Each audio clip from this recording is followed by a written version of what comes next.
Thank you, Mr. Lindley. We'll start the questioning. I want to thank you personally, 27 years in law enforcement, and I want to thank all the men and women in law enforcement. We know that they are under close scrutiny and living lives which subject them to dangerous situations on a daily basis to protect us, our neighborhoods, and our homes. But let me ask you this point blank. We're in mourning in Chicago because 2 weeks ago today, an officer responded to a domestic violence incident, came across a man with a gun, chased that man, who turned on him and killed him in a playground of a school in Chicago while the children around were cringing in fear. How often do domestic violence incidents, have you run into domestic violence incidents in your practice of law enforcement? Thank you for the question.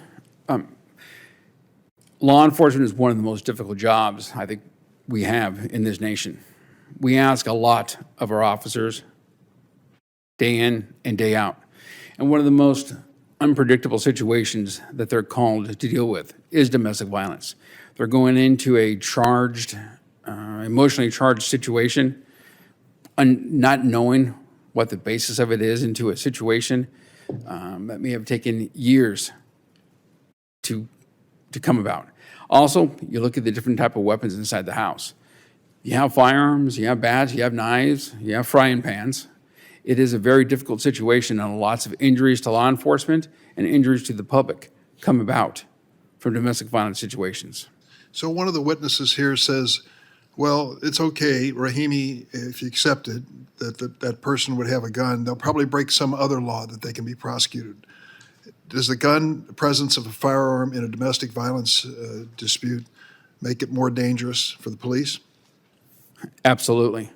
Firearms in the house when law enforcement is there in an emotionally charged situation, unless the situation is completely controlled, which is difficult for law enforcement to do these days, makes it very dangerous for them. Professor Rubin, let's follow what the court has decided and see if you can help me understand it a little better. They've decided that they can't find, and Rahimi, they decided they couldn't find an analogy to removing a firearm from a person who was under a domestic violence protective order. And so as a consequence, they struck down the applicable law in that situation. And yet when it comes to the firearms themselves, they don't go back to 1791 and ask the obvious question. What did the founding fathers have in mind when they used the word arms?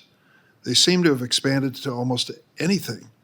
I used the example before in Highland Park at a 4th of July parade with a man on the roof of a building firing off 83 rounds in 60 seconds, killing 7 people, injuring dozens of others. There wasn't even a weapon imaginable in 1791 that could do that. How do they make that leap when it comes to arms to include that type of assault weapon? Thank you, Senator.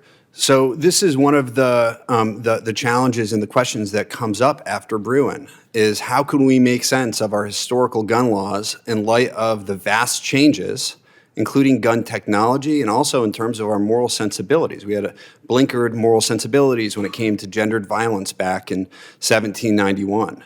And one of the points that I flesh out a bit in my written testimony is that if we're going to be approaching what counts as an arm at a high level of generality and allow that to evolve with the times, then we certainly need to find ways to likewise allow our regulatory frameworks to evolve as well to deal with modern problems today.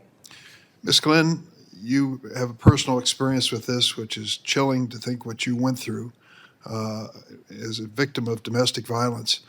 What do you think about the argument that someone with a gun in a domestic violence episode is likely to break some other law that they can be prosecuted for, and that's good enough? Thank you so much for the question. It certainly is not good enough. Without understanding the dynamics of domestic violence, and when there is a domestic violence situation in which an abuser has a firearm, and the escalation that occurs, and if you don't understand the dynamics of domestic violence, sometimes that's all that's present is the domestic violence situation. Waiting for prosecution or charging in that particular instance is unreasonable. Protective orders are built to help the victim provide themselves with protection. removing the firearm is also that part of ensuring that safety and that they can be safe. Thank you. Senator Graham?